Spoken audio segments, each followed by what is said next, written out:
At my parents' anniversary dinner, in front of everyone, my mother joked that my brother Kyle had a crush on my wife. When the table laughed, I confronted her, until Mara said one calm sentence that drained the color right from my mother's face. My mother was pointing her fork at my wife when I set mine down. That is the image I keep returning to. Not the chandelier light on the white tablecloths. Not the anniversary cake waiting near the wall. Not even the sound of 32 people laughing in that uncertain way people laugh when they are trying to decide whether cruelty has been socially approved. Just my mother, Helen Mercer, in the silver dress she had texted me about 3 weeks earlier, holding a salad fork toward Mara like she was offering a toast. "Oh, Kyle has had a huge crush on Daniel's wife for years," she told my Aunt Linda. Huge. She said it with delight. Not embarrassment, not concern, delight, like she had discovered a charming little family anecdote and not a 6-year violation of my marriage. A few relatives chuckled. My cousin Patrick looked down at his plate. His wife Jenna went very still. My father, Thomas, lifted his water glass and did not drink from it. Kyle sat 2 seats away from my mother. He did not look humiliated. That is what I need you to understand. He lowered his chin and smiled into his napkin, letting color move into his face in a way that might have looked like embarrassment to people who had not spent years watching him enjoy being forgiven before anyone accused him. Mara sat beside me, calm, hands folded near her plate. Too calm. That was how I knew she had heard it exactly the way I had. My Aunt Linda, who had been out of the family weather long enough to mistake thunder for conversation, turned to Mara and smiled. "Well, do you have any pretty sisters or cousins you could introduce Kyle to? Someone with your cheekbones?" The table waited. That was the worst part. They waited to see whether I would swallow it. Again. I set my fork down. The sound was small, metal against china, but in that room it landed like a door locking. Everyone looked at me. I looked at my mother. "How dare you?" I said. "Let me go back, because the anniversary dinner was not the beginning. You cannot understand what happened at that table without understanding the 38 years that taught everyone in my family which behavior would be excused and which person would be expected to absorb it. My name is Daniel Mercer. I am 38 years old. I have been married to Mara for 6 years, and before that, I spent most of my life being what my mother proudly called the responsible son. In my family, that did not mean respected. It meant low maintenance. It meant I could be counted on to show up, carry chairs, fix printers, drive people to appointments, stay calm, pay my own way, and not make my feelings inconvenient. My mother, Helen, is 64. To people outside our family, she is charming in a way that feels almost effortless. Quick laugh, thoughtful gifts, perfectly timed hand on someone's arm when she wants to seem warm. Inside the family, warmth was usually packaging. The harm came wrapped as a joke, a concern, an observation, a little comment she would later swear had been harmless if anyone reacted strongly enough to make her accountable. She never stabbed directly when she could make you look dramatic for bleeding.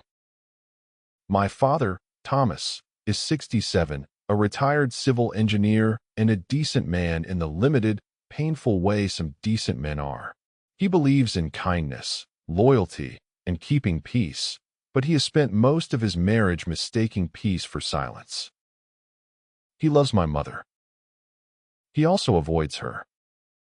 Both things can be true.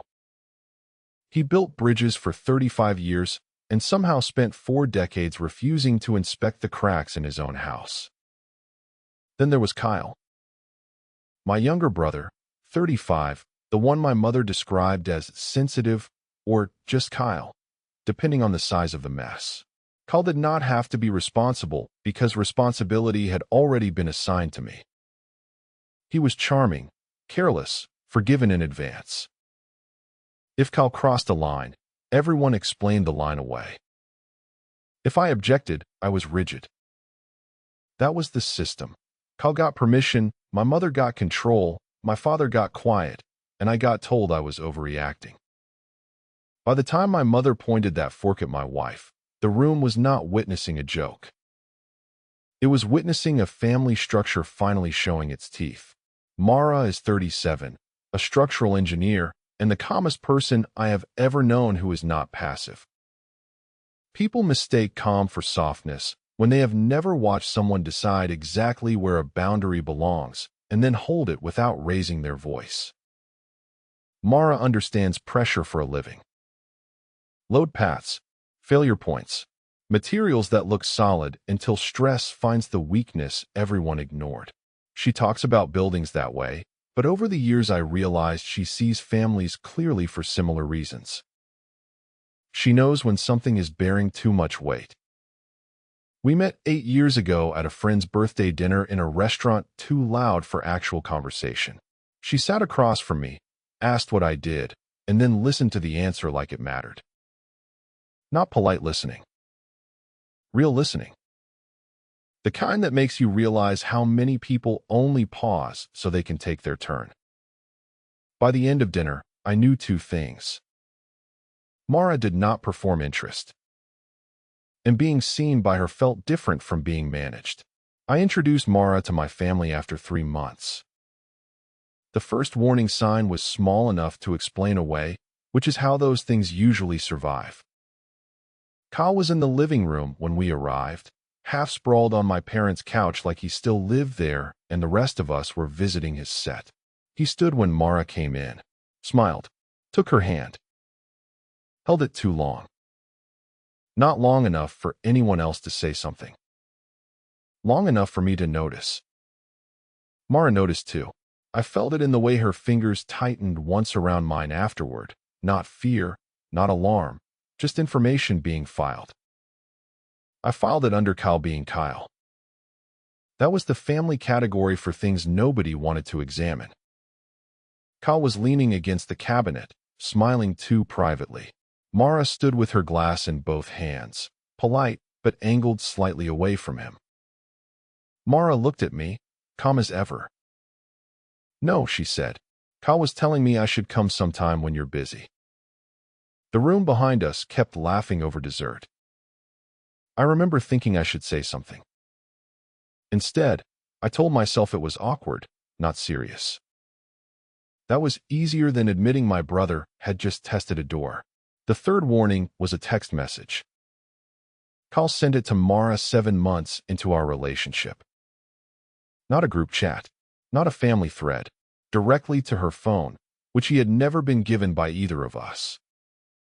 Hey, there's a gallery thing downtown Saturday. You should come.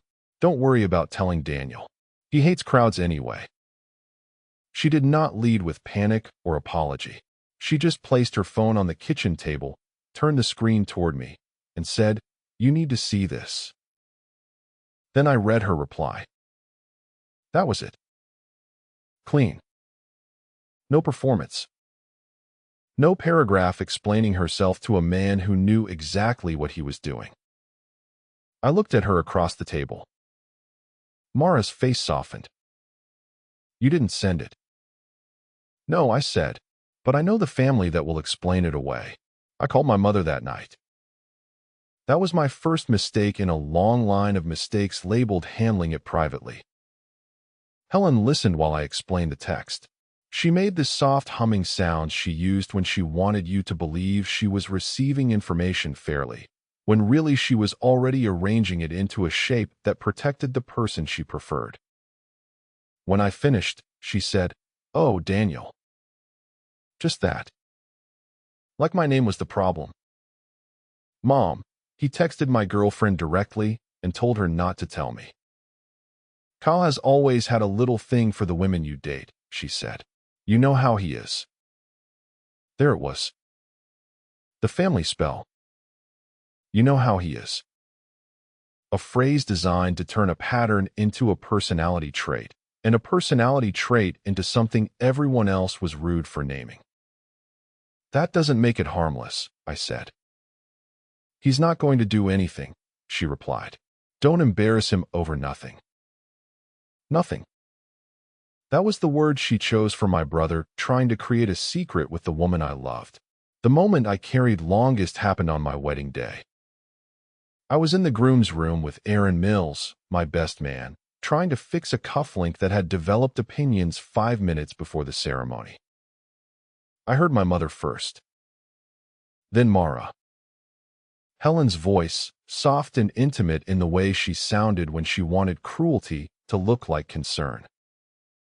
Mara, sweetheart, I just want you to be sure. I stopped moving. Aaron looked at me. Mara said something I could not catch. It's not too late, you know. Nobody would blame you. My hand froze around the cufflink. There are sentences that do not need volume to split something. Aaron's face changed, not dramatically, just enough that I knew he had heard it too. Then Mara came in. She was in her dress, calm and beautiful, holding her bouquet low enough that I could see her fingers were tight around the stems. I asked, what did she say? Mara looked at me for a long moment. Later, she said. Right now, I want to marry you. And it was a good wedding. That matters to say. My father cried. Aaron's toast was too long and somehow perfect.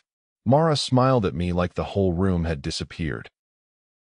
We talked about it on the 4th night of our honeymoon, in a hotel bathroom in Lisbon, because I had finally asked again and she had finally stopped protecting the day.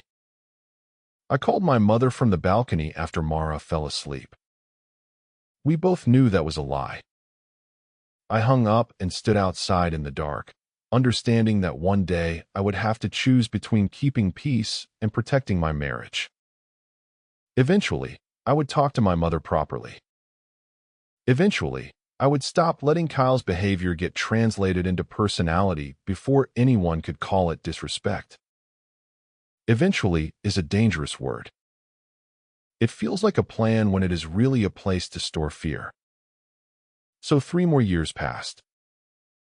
3 years of managed distance, carefully selected family events, shorter visits, separate cars, Mara and I leaving early when the temperature in the room shifted and everyone else pretended not to feel it. My mother kept smiling. Kyle kept orbiting.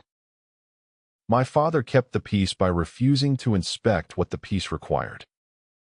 And I kept performing the role I had been trained for. The calm one. The one who could take it. Thomas and Helen Mercer request the pleasure of your company at a dinner celebrating their 40th wedding anniversary. Bellwether Banquet Hall, Riverton, Ohio. Dinner, dancing, family slideshow. My mother had been planning it for months. She had called me about table linens, flower height, guest flow, whether navy looked too severe for October. I had given measured, supportive answers because that was what I did. I supported the production of our family looking better than it felt. The invitation sat on our kitchen counter for 3 days. I walked past it the way you walk past something you are not ready to touch, because touching it makes the decision real. Mara picked it up on the 3rd night. What if we go? She asked. I looked at her. Witnesses. My mother's power lived in private rooms, phone calls, hallways, side conversations, little comments that could later be softened, denied, reframed, or turned into concern. If she acted publicly, in front of the people she usually performed for, the room would have to decide what it had seen. Daniel, she said, when your mother has an audience, she forgets the difference between charming and cruel. The invitation was between us. 32 guests, family mostly, people who had known me since I was a child and had settled into their opinions of who I was. The reasonable son. The quiet one. The one who did not make scenes. I looked at Mara. And if she does it? Mara held my eyes. Then we stop helping her hide behind the joke. What is the line? I asked. Mara did not answer immediately. That is one of the things I trust most about her.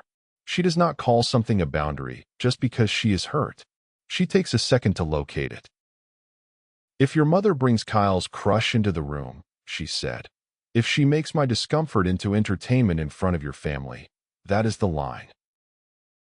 And then we don't take it outside. We don't manage it privately. We say what is true in front of the people she expects to laugh. I nodded.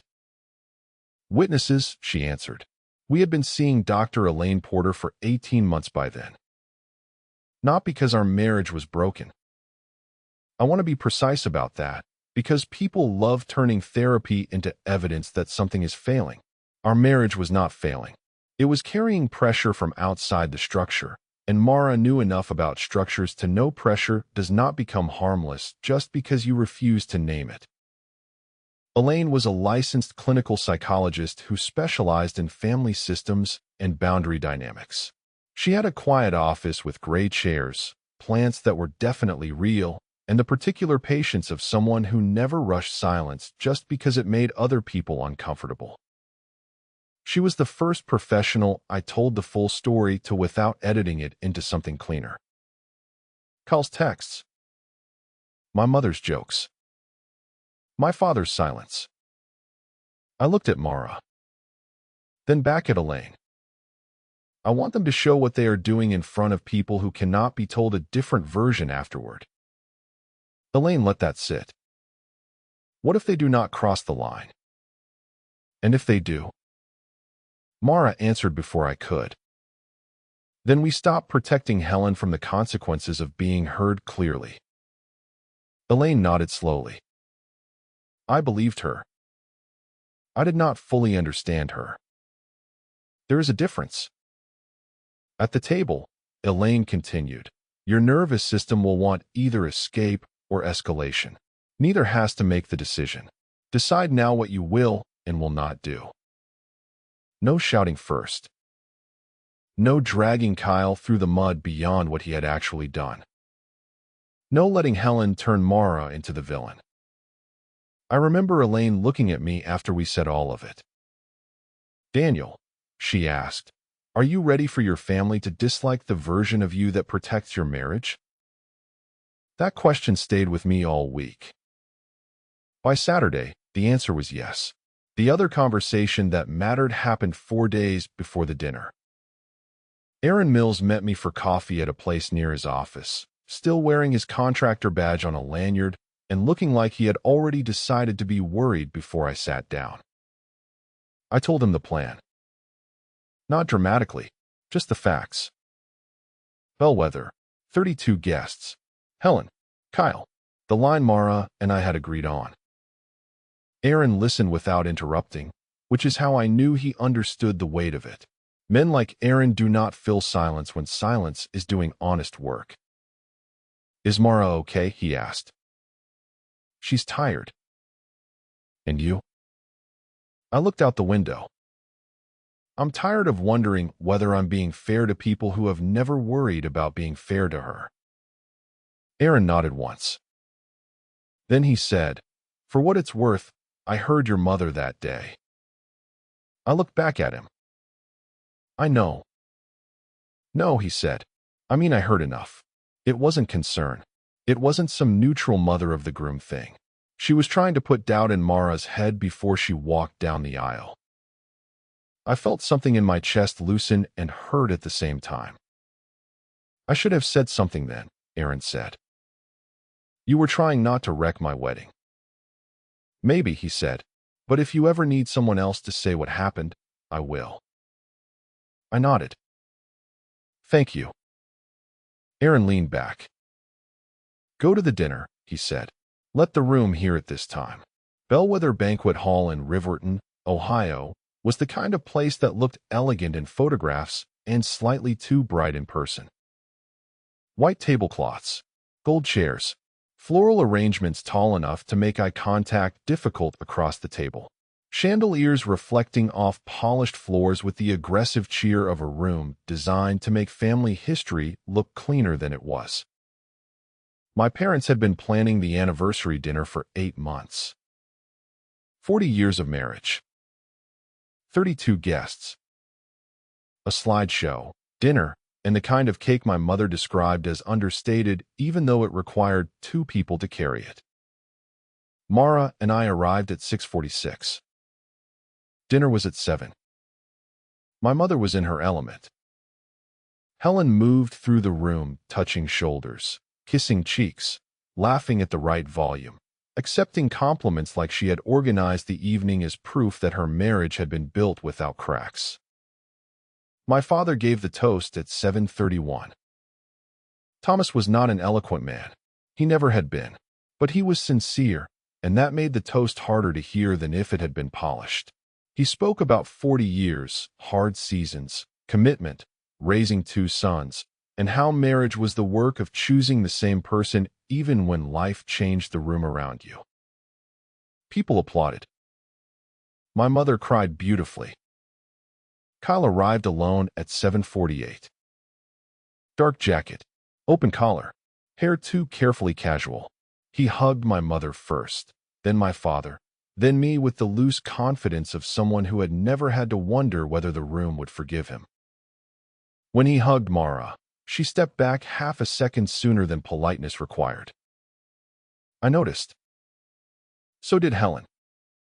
That was the thing about that evening. Mara and I were not paranoid. We were paying attention. For the first hour, everything stayed polite. Surface-level conversation, safe laughter, family updates. My cousin Patrick and his wife Jenna asked about our kitchen renovation. Aunt Linda talked about her cruise. Kyle told a story about a job opportunity that sounded temporary but had been dressed as destiny. And through all of it, my mother watched the table the way a conductor watches an orchestra. Waiting for her moment. At 8:17, Aunt Linda asked Kyle if he was seeing anyone. I know the time because I had checked my phone under the table 3 minutes earlier. Aaron had texted me, just 2 words. You good? I had not answered yet. Kyle smiled and leaned back in his chair. Nothing serious, he said. That should have been the end of it. In a healthy family, it would have been. But my mother had been waiting for a door exactly that size. Helen laughed. That bright, glassy little laugh she used when she wanted the table to know she was about to be delightful. She lifted her salad fork, still holding it loosely between 2 fingers, and pointed it toward Mara like the room had invited her to turn my wife into an anecdote. Oh, I don't know about a girlfriend, she said. Kyle has had a huge crush on Daniel's wife for years. Huge. She gave the word weight. A few people laughed because a few people always laugh first. Not because something is funny, but because silence feels dangerous before anyone has identified why. Kyle lowered his chin. He did not look ashamed. He smiled down at his napkin, private and pleased, letting the attention touch him like warmth. My mother leaned toward Aunt Linda, already expanding the story. It's harmless, she said. Honestly, it's almost sweet. You know how younger brothers are. They see their older brother bring home someone beautiful, and suddenly they think they're in a movie. Mara did not move. That stillness was the line becoming visible. Aunt Linda, still smiling because she did not understand the room she had walked us into, turned to Mara. Well, do you have any pretty sisters or cousins for Kyle? And the table waited. For me to take it. For Mara to smile. For Helen to win another room. I set my fork down. The sound of my fork touching the plate was not loud. It did not need to be. There are rooms where the smallest sound becomes a verdict because everyone inside already knows something has gone too far. 32 people looked at me. My mother's smile paused, still arranged on her face, but no longer connected to anything real. I looked at her. How dare you? 2 words. Quiet. No shouting. No slammed table. Nothing she could point to later and call threatening. Just the sentence she had earned. Helen blinked once. Daniel. No, I said. You don't get to make my wife uncomfortable for 6 years and then serve it as entertainment at your anniversary dinner. The table went completely still. Kyle's smile disappeared. Good. I turned to him for 1 second. You've texted my wife privately. You've tried to create moments with her at family events. You've made her manage your attention while everyone else pretended it was harmless because Mom called it charming. Kyle looked at his plate. I turned back to my mother. And you knew. You have always known. After the texts, after Christmas, after the wedding, after every conversation where I asked you to respect my marriage, you promised me you understood. My mother's jaw tightened. I looked around the table slowly. Aunt Linda had gone pale. Patrick was staring at me like he was hearing the family clearly for the first time. Jenna's hand rested over her mouth. So I asked the room, how many of you think it is appropriate for a mother to announce that her younger son has a crush on her older son's wife like it is a cute family story? Nobody answered. That silence mattered. I looked back at Helen. You pointed a fork at my wife and invited this family to laugh at a boundary she has had to hold alone for years. Mara's hand found mine under the table. I squeezed it once. Then I said, I am done letting you call disrespect a joke. My mother recovered quickly. That was one of her most impressive skills, and one of the reasons people outside our family never understood what she was doing until they were already inside it. The pause lasted maybe 3 seconds. Then Helen softened her face. Not her voice yet. Her face first. Daniel, she said, carefully, like my name was a fragile object I had mishandled. It was a joke. No, it wasn't. It was an innocent crush. Families tease each other. That's what families do. Kyle shifted beside her, grateful for the language being built around him. My mother looked around the table, searching for the first person willing to nod. Nobody did. So she adjusted again.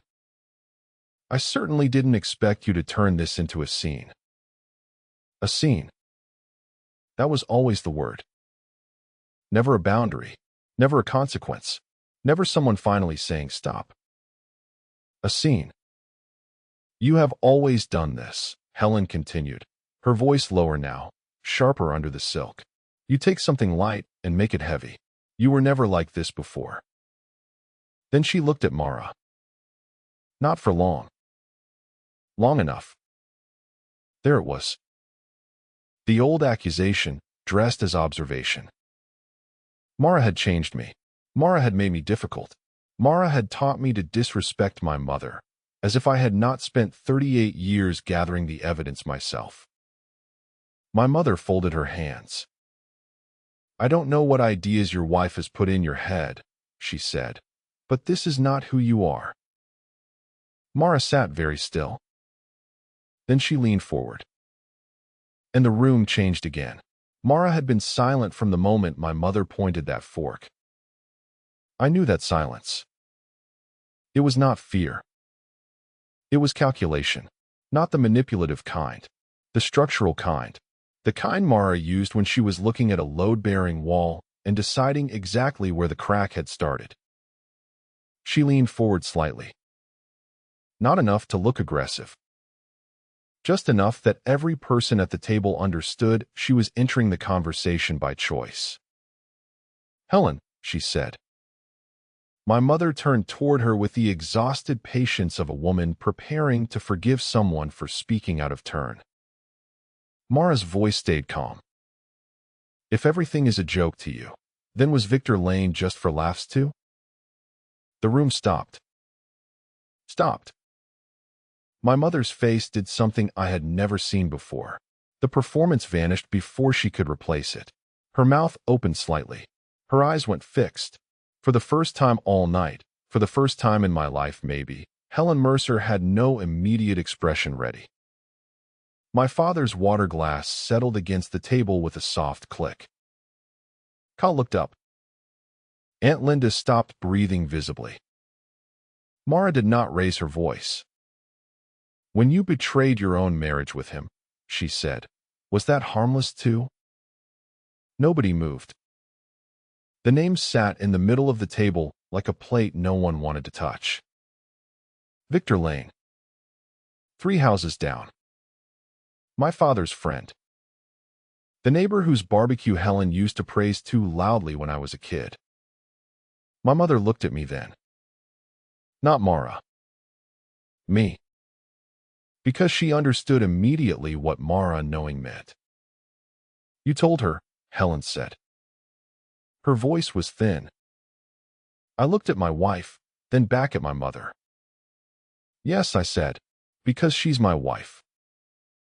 Mara sat back. The entire table understood, at the same time, that my mother had spent 6 years laughing at my marriage while hiding the wreckage of her own.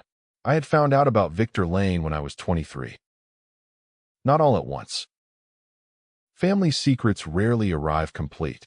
They leak through small failures in the system built to contain them. Victor lived 3 houses down from us when I was growing up. He was my father's friend, or that was the word we used for a man who came to barbecues, borrowed tools, brought over smoked ribs on holidays, and laughed too loudly at my mother's jokes. I never liked him. Not because I knew anything. Because some part of me, even then, noticed that my mother became a brighter version of herself when Victor entered a room and my father became quieter. The affair lasted 13 months. I learned that number from my father years later, in the kitchen at midnight, after I had come home for Thanksgiving and overheard just enough of an argument through the basement door to stop pretending the pieces were unrelated. Victor's name. My mother crying. My father saying, 13 months, Helen. I asked him the next morning. Directly. That was the first time I saw my father look truly old. He did not deny it. He sat at the kitchen table with both hands around a mug of coffee he never drank and told me the smallest possible version of the truth. Victor, 13 months. Discovered by accident. Marriage almost ended. Marriage did not end. I chose to stay, he said.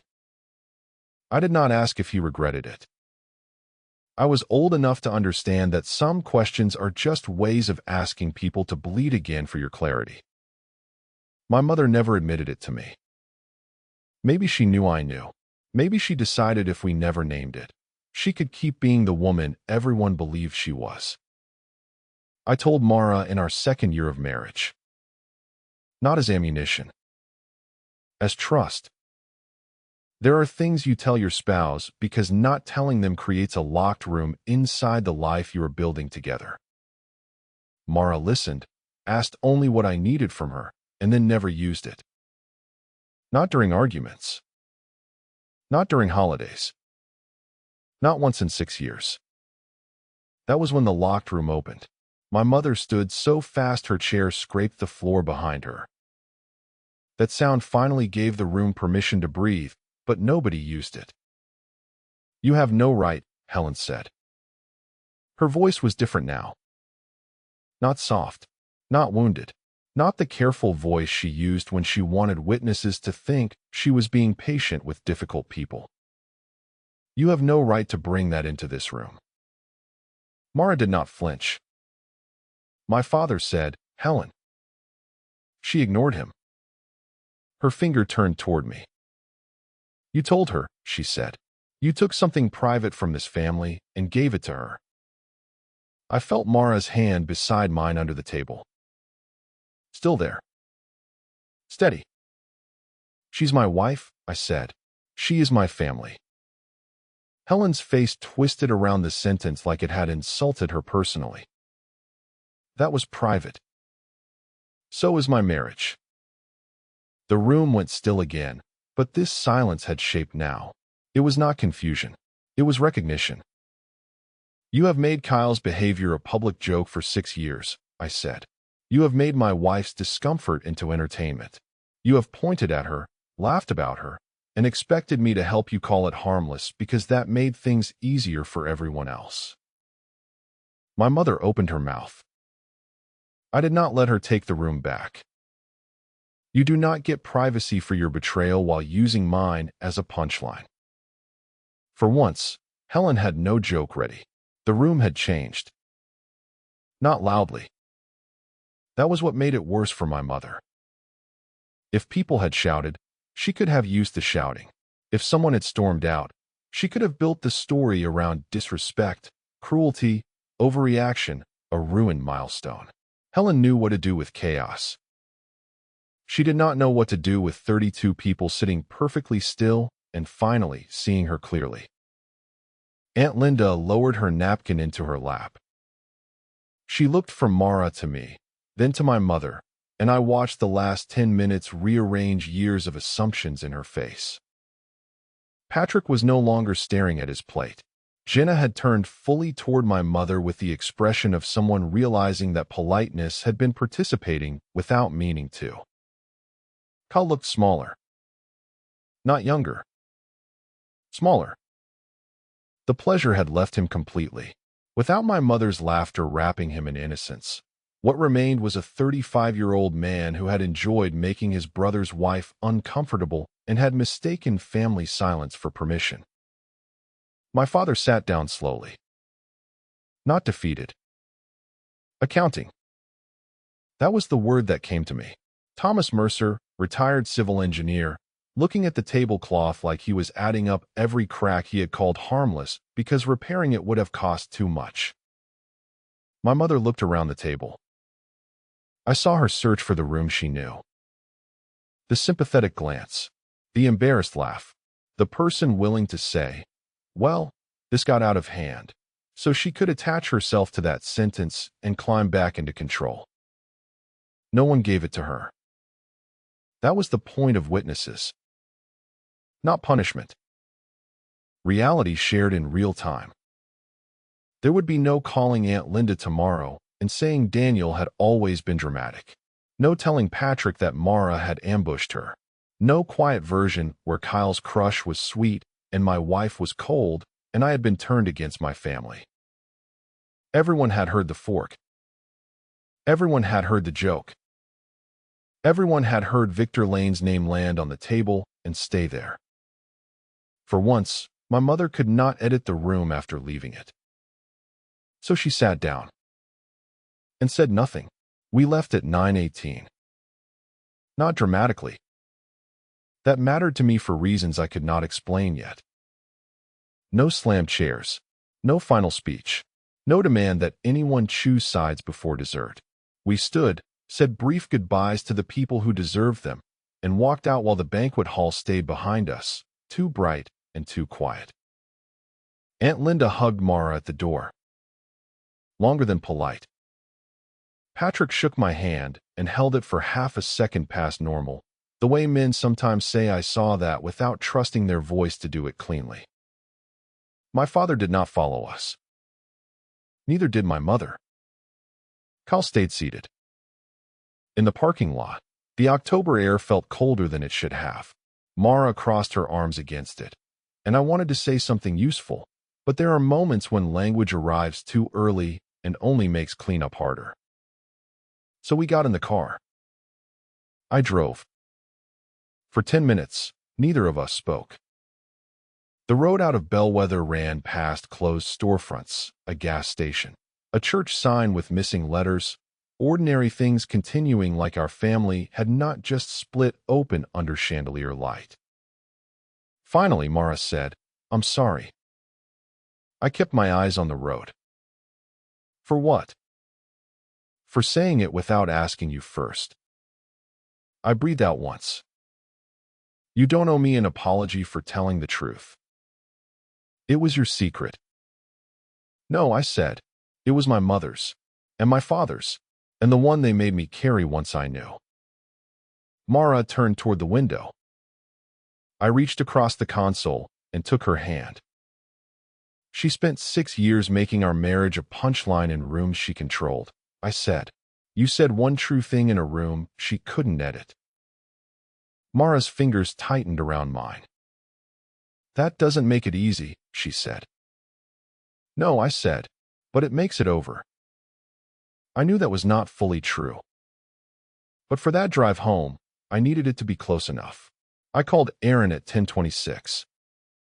He answered on the second ring.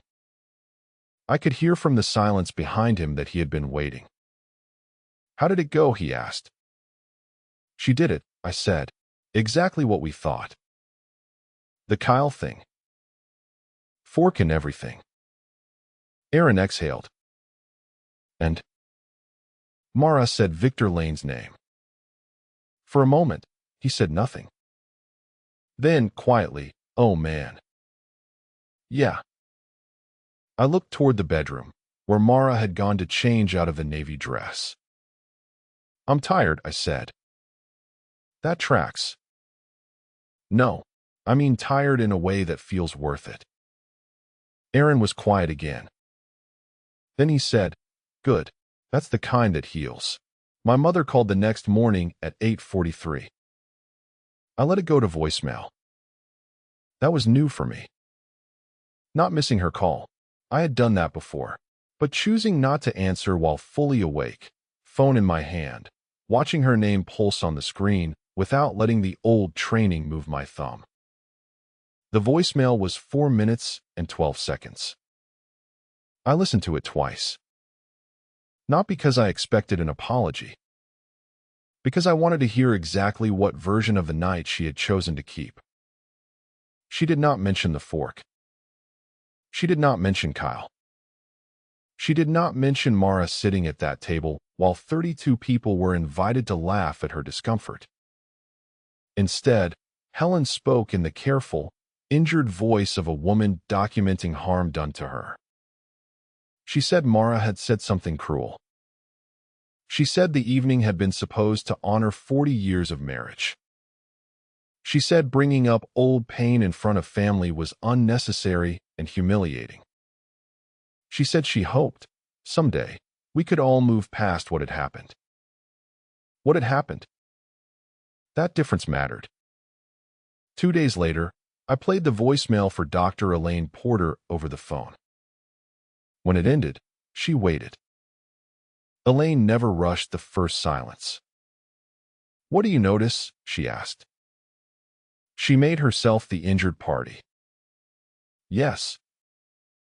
She left out everything before Mara spoke. "Yes." She still thinks the problem is that people heard it. Elaine was quiet for a moment. "The moment changed the room," she said. "That does not mean it changed your mother." I sat with that. It hurt more than I wanted it to. Because some part of me had still hoped that public truth would create private accountability. It had not.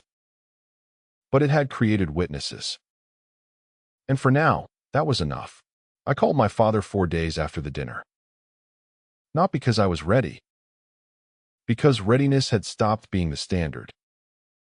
Some conversations do not arrive when you feel strong enough for them. They arrive when avoiding them starts costing more than having them. Thomas answered on the third ring. "Daniel." "Dad." Then silence. Not empty silence. Full silence. The kind made of 40 years of marriage, one banquet hall, one name spoken out loud, and all the things our family had built around not saying certain sentences. "I didn't know you knew," he said finally. "I know. I should have." He stopped there. I let him. For once, I did not fill the space for him. After a while, he said, "I chose to stay. That was my choice. I'm not asking you to explain your marriage to me." That hit harder than I expected. Because he had heard me. Maybe not soon enough. Maybe not loudly enough. But he had heard me. "Yes," I said. "That's what I want." He breathed out. "Your mother won't like that." "I know. She won't make it easy." "I know that too." Another silence. Then my father said, "I need time to think about what that looks like." The old me would have taken that as rejection. The new me heard it as the first honest sentence he had offered me in years. Okay, I said. We are still figuring it out. Slowly. Messily. Not like a family healing in a movie. Like people standing on ground where an old structure finally cracked, deciding whether anything honest can be built without pretending the foundation was ever solid.